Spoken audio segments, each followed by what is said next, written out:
വന്ദേ ഭാരതിലൊക്കെ യാത്ര ചെയ്തിട്ടുള്ളവർ കണ്ടിട്ടുണ്ടാകാൻ സാധ്യതയുള്ള ഒരു TTR ആണ് നമുക്കൊപ്പം അതിഥിയായിട്ടുള്ളത്. ഡയന ക്ലിന്റൺ എന്നുള്ളതാണ് ആ TTRന്റെ പേര്. നമുക്ക് ഏവർക്കും പ്രിയങ്കരിയായ നമ്മുടെ അഭിമാനമായ പത്മിനി തോമസിൻ്റെ മകൾ കൂടിയാണ്.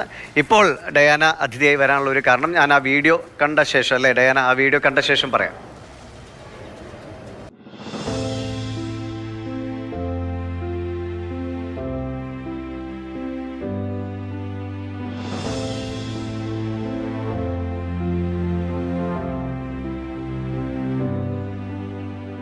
മൈൽസ് ആൻഡ് മൊമെൻറ്റ്സ് എന്നൊരു ബഡ്ഡിങ് ഇൻസ്റ്റാഗ്രാമർ ഇട്ടിരിക്കുന്ന വീഡിയോ ആണ്. ഇങ്ങനെ വളരെ കൗതുകത്തോടെ ഒരു TTR ആസ്വദിച്ച് ജോലി ചെയ്യുന്ന കണ്ടപ്പോൾ അദ്ദേഹത്തിൻ്റെ അനുവാദമില്ലാതെ ഞാൻ പകർത്തുന്നു എന്ന് പറഞ്ഞുകൊണ്ടാണ്. അപ്പോൾ അത് പിന്നീട് ഡയാന അത് ഷെയർ ചെയ്യുകയാണ് ഉണ്ടായത്. ഡയാന, ഈ വീഡിയോ കണ്ടപ്പോൾ എന്ത് തോന്നുന്നു? ഒരുപാട് വീഡിയോസ് ഇതേപോലെ വലിയ മില്യൺ അടിച്ചിട്ടുണ്ട്, എങ്കിലും മറ്റൊരാൾ നമ്മുടെ ഒരു അല്ലേ ആസ്വദിച്ച് അല്ലേ നല്ല മൊമെൻ്റ് അത് പകർത്തി ആളുകളിലേക്ക് എത്തിക്കുമ്പോൾ ഭയങ്കര എക്സൈറ്റഡ് ആയിരുന്നു. കാരണം ഞാൻ അറിയാതെ തന്നെ സംഭവിച്ച ഒരു വീഡിയോ ഇത്രയും ആൾക്കാർ അത് ഇഷ്ടപ്പെട്ടിരുന്നു എന്ന് ഓർക്കുമ്പോൾ തന്നെ ഭയങ്കര സന്തോഷം, ഭയങ്കര എക്സൈറ്റ്മെൻറ്റ്, ഹാപ്പി. ഇപ്പോൾ നേരത്തെ ദിവിഷ് പറയായിരുന്നു ഡയന വരുന്നുണ്ട്, പക്ഷേ ഡയന ഇതുപോലെ മാധ്യമങ്ങളുടെ കൂടെ ഒന്നും ഇരുന്നിട്ടില്ല, അതുകൊണ്ട് കുറച്ച് നെർവസ് ആണ് എന്നൊക്കെ പറയുന്നുണ്ടായിരുന്നു. പക്ഷേ ഈ വീഡിയോയിൽ കാണുമ്പോൾ എല്ലാവരോടും ചിരിച്ച്, സാധാരണ TT വരുന്നു എന്നൊക്കെ പറയുമ്പോൾ അല്ലേ ഒരു പോലീസ് ഓഫീസർ വരുന്നു എന്ന നിലയ്ക്കൊക്കെയാണ് സാധാരണ ഞങ്ങളൊക്കെ പരിഗണിക്കാറ്. അപ്പോൾ എല്ലാവരോടും ചിരിച്ച് സംസാരിച്ച് വിശേഷങ്ങൾ ചോദിച്ചൊക്കെ കടന്നു പോകുന്ന ഒരു വീഡിയോ ആണ് കണ്ടത്. ഈ ജോലി അത്ര ഇഷ്ടപ്പെട്ടാണോ ചെയ്യുന്നത്? തീർച്ചയായിട്ടും എനിക്ക് ഭയങ്കര ഇഷ്ടമാണ് TTR എന്നുള്ള ജോലി. എൻ്റെ അച്ഛൻ്റെ ഭയങ്കര ഒരു ആഗ്രഹമായിരുന്നു ഞാൻ TTR ആവണം എന്നുള്ളത്. സ്പോർട്സ് കോട്ട അപ്പോയിൻമെൻ്റ് ആയിരുന്നെങ്കിലും TT ആയിട്ട് വരിക എന്നുള്ളത് എൻ്റെ ഒരു ഡ്രീമായിരുന്നു. അത് സാധിച്ചു. അമ്മയുടെ ആഗ്രഹം എന്തായിരുന്നു അപ്പോൾ? മമ്മിയുടെ ആഗ്രഹം ആക്ച്വലി ഓഫീസിൽ, അതായത് ഓഫീസ് ജോലിയായിരുന്നു. കാരണം നാളെ ഒരു ഫ്യൂച്ചർ ആകുമ്പോൾ ഫ്യൂച്ചറിലേക്ക് നോക്കുമ്പോൾ നമുക്ക് സാറ്റർഡേ സൺഡേസിലൊന്നും ലീവ് കിട്ടത്തില്ല. പക്ഷേ TT എപ്പോഴും നമ്മൾ ഓണായിട്ട് എപ്പോഴും പൊക്കോണ്ടിരിക്കണം. അപ്പം അങ്ങനെ മമ്മിക്ക് ആഗ്രഹം ഒരു ഓഫീസ് ജോലിയായിരുന്നു, പക്ഷേ അച്ഛൻ്റെ ആഗ്രഹമായിരുന്നു TT ആവണം, എല്ലാവരുടെയും ഏറ്റവും പ്രിയപ്പെട്ട ഒരു TTR ആയി മാറണം എന്നുള്ളത്. അതിന് സാധിച്ചു. ഇപ്പം എത്ര വർഷമായി സർവീസ്? 19 years.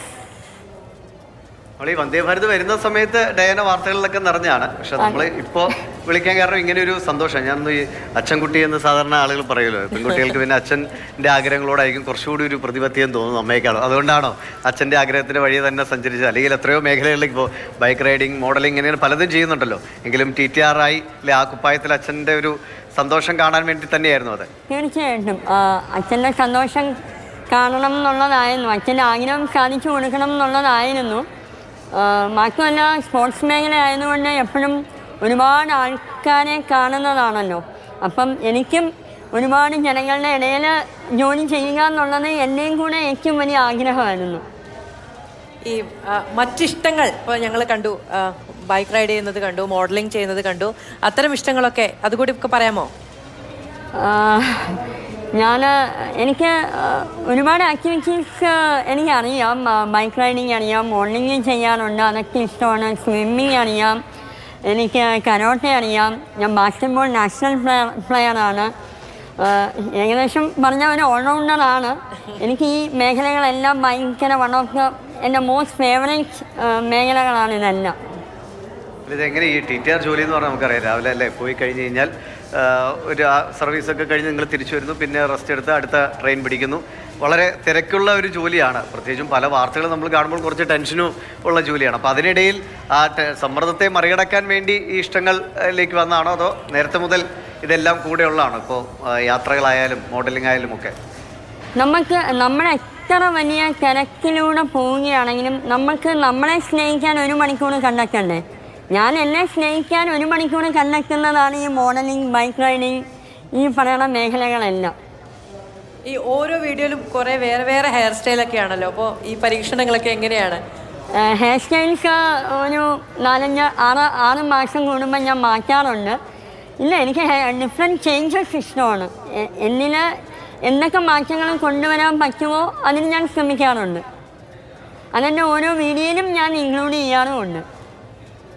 ഈ ടി ടി ആയിട്ട് പോകുമ്പോഴേ പലപ്പോഴും ചിലപ്പോൾ ടിക്കറ്റ് നഷ്ടപ്പെട്ടവരുണ്ടാവും അല്ലെങ്കിൽ ടിക്കറ്റ് എടുക്കാതെ കയറിയവരുണ്ടാവും. അവരൊക്കെ എങ്ങനെയാണ് ഡീൽ ചെയ്യാറ്? ചിലവർ നമുക്കറിയാം അവരുടെ ടിക്കറ്റ് ഇല്ലെങ്കിൽ പോലും ടി ടി ആറിനോട് തട്ടിക്കയറുന്ന സ്ഥിതിയാണ് ഉണ്ടായത്. ഈ അടുത്ത് നമ്മളൊരു യാത്രയിൽ ടി ടി വളരെ ക്ഷമിച്ചു വെക്കുന്നത് നമ്മൾ കണ്ടതാണ്. നമ്മളാണെങ്കിൽ പോലും 2 ഇടി കൊടുത്താലോ എന്ന് തോന്നിപ്പോകുന്ന അവസ്ഥയിൽ പോലും ക്ഷമിച്ചൊരു ടി ടി നിൽക്കണം. അപ്പോൾ എങ്ങനെയാണ് അങ്ങനെയുള്ള യാത്രക്കാരെയൊക്കെ ഡീൽ ചെയ്യുന്നത്?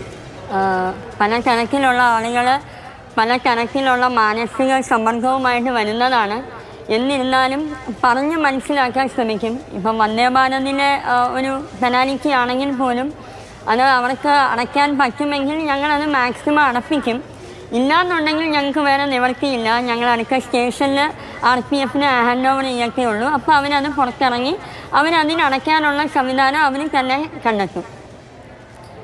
ഈ ഇപ്പോൾ മോഡലിങ്ങും കാര്യങ്ങളും ഒക്കെ ചെയ്യുന്നുണ്ടല്ലോ. അപ്പോൾ ഈ TTRനായി ഒരു ട്രെയിനിൽ കയറി കഴിഞ്ഞാൽ ചിലപ്പോൾ ദീർഘദൂരമായിരിക്കും, അല്ലെങ്കിൽ അതിനുള്ളിൽ ആ സമയത്ത് എങ്ങനെയാണ് ഇതൊന്ന് മെയിൻറ്റെയിൻ ചെയ്ത് പോവുക?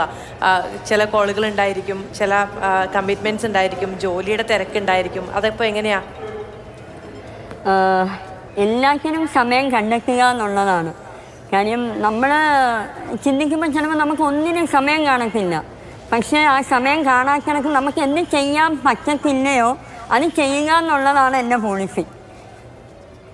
ഒരു സ്പോർട്സ്മാൻ സ്പിരിറ്റ് തന്നെയാണ് അല്ലേ ലൈഫിൽ മൊത്തം? തീർച്ചയായിട്ടും. അത് പറഞ്ഞപ്പോഴാണ് ഇപ്പോൾ അമ്മയ്ക്ക് കായിക താരം എന്നുള്ള പശ്ചാത്തലമുണ്ട്, സ്പോർട്സ് കോട്ടയാണ് നിയമനം എന്നുള്ളത് പറഞ്ഞു. എന്തൊക്കെയായിരുന്നു അപ്പോൾ ഈ സ്കൂൾ ടൈമിലൊക്കെ ഏതൊക്കെയായിരുന്നു ഐറ്റം ഒക്കെ? എൻ്റെ ഈവൻ്റ് 400 മീറ്റർ ആയിരുന്നു. 400 റിലേയുമാണ് ഞാൻ ചെയ്തുകൊണ്ടിരുന്നത്. അറൗണ്ട് 30 നാഷണൽ മെഡൽസ് ഞാൻ അച്ചീവ് ചെയ്തിട്ടുണ്ട്. അത് കൂടാതെ ബാസ്കറ്റ്ബോൾ നാഷണൽ പ്ലെയറും കൂടെയാണ്. അതിലൂടെയാണ് റെയിൽവേയിലേക്ക് ഞാൻ വരുന്നത്. എങ്ങനെയാണ് ഇപ്പോൾ പുതിയ കാലത്ത് നമുക്കറിയാം സ്പോർട്സിനൊക്കെ വലിയ പ്രാധാന്യം കിട്ടുന്നുണ്ട്. ഏത് ഇവൻ്റ് ആയാലും ഏത് ഗെയിം ആയാലും ഒക്കെ. അപ്പോൾ ഈ TTR ജോലി കഴിഞ്ഞു, നമ്മുടെ മറ്റ് ഇഷ്ടങ്ങളൊക്കെ കഴിഞ്ഞ് കഴിഞ്ഞാൽ ഈ സ്പോർട്സിലേക്ക് കുട്ടികളെ ആകർഷിക്കാൻ അല്ലെങ്കിൽ അവരെ പരുവപ്പെടുത്തിയെടുക്കാൻ ആ നിലയിൽ ഒരു പരിശ്രമം കൂടി ഇപ്പോൾ പറഞ്ഞ പോലെ ഫോണിലൊക്കെ മീ ടൈം എന്നതുണ്ട്, നമ്മളത് ഓൺ ചെയ്യാറില്ല എന്നുള്ളതാണ്. അപ്പം നമ്മുടേതായ സന്തോഷങ്ങൾക്ക് സമയം കണ്ടെത്തുന്നതിനൊപ്പം മറ്റുള്ളവർക്ക് അവരെ സന്തോഷിപ്പിക്കാൻ, അത്തരത്തിൽ അവരെ മെച്ചപ്പെടുത്താനുള്ള അങ്ങനെ ഒരു ആഗ്രഹം കൂടി ഉണ്ടോ മനസ്സിൽ ഭാവിയിൽ? തീർച്ചയായിട്ടും. എല്ലാവരും, അതായത് നമ്മളിപ്പം എല്ലാവരും ഈ മൊബൈലിൻ്റെ ലോകത്താണ് ജീവിക്കുന്നത്. മാക്സിമം കുട്ടികളിലേക്ക് മൊബൈൽ എത്തിക്കാണ്ട് അവരെ എന്തെങ്കിലുമൊക്കെ ആയിട്ടുള്ള ആക്ടിവിറ്റീസിലേക്ക് തിരിച്ചു വിടുക. അത് അവരുടെ ആരോഗ്യത്തിനും ബുദ്ധിശക്തിക്കും ഒക്കെ നല്ലതായിരിക്കും. ഈ വീഡിയോ ഒക്കെ എങ്ങനെയാണ്? ഇപ്പം കുറേ റീൽസ് കണ്ടു, ഞങ്ങൾ ഭയങ്കര പ്രൊഫഷണലായിട്ട് ഷൂട്ട് ചെയ്തതൊക്കെയാണ്. അപ്പോൾ അതിലെടുക്കുന്ന എഫേർട്ട് എങ്ങനെയാണ്? വീഡിയോസ്, റെയിൽവേയുടെ വീഡിയോസ് ആക്ച്വലി അത് ഞാൻ പോലും അറിയാണ്ട് വന്നതാണ്. അത് പാസഞ്ചേഴ്സ് തന്നെ എടുത്ത് എനിക്ക് തന്നതാണ്. ബാക്കിയുള്ളത് എൻ്റെ ഫ്രണ്ട്സാണ് എടുത്ത് തരാറ്. ഞാനിങ്ങനെ ഓരോന്ന് പറയുമ്പോൾ അവർ ആ കൺസെപ്റ്റ് വെച്ച് ചെയ്തു തരുന്നതാണ്. ശരി, അപ്പോൾ എന്തായാലും മനോഹരമായ ജീവിതം, അത് മനോഹരമായി ആസ്വദിക്കാൻ കഴിയട്ടെ. TTR ആണെങ്കിലും ബൈക്ക് റൈഡിംഗ് ആണെങ്കിലും മോഡലിംഗ് ആണെങ്കിലും എല്ലാം ഇപ്പോൾ പറഞ്ഞാൽ കറക്റ്റാണ്. 1 മണിക്കൂറെങ്കിലും നമ്മളെ സ്നേഹിക്കട്ടെ. ആദ്യം നമ്മളെ സ്നേഹിച്ചാലാണ് മറ്റുള്ളവരെ സ്നേഹിക്കാൻ നമുക്ക് തോന്നുള്ളൂ. അപ്പോൾ ഈ ജോലിയുടെ എല്ലാ തിരക്കിനിടയിലും എല്ലാ സമ്മർദ്ദങ്ങൾക്കിടയിലും ഇതുപോലെ മനോഹരമായ ചിരി എല്ലാ യാത്രക്കാർക്കും പങ്കുവെച്ച് കൊടുക്കാൻ കഴിയുന്ന ഒരു നല്ല കരിയർ ഉണ്ടാവട്ടെ. എല്ലാ ആശംസകളും. Thank you. സന്തോഷം ഞങ്ങളോടൊപ്പം വന്നതിന്. ഓക്കെ.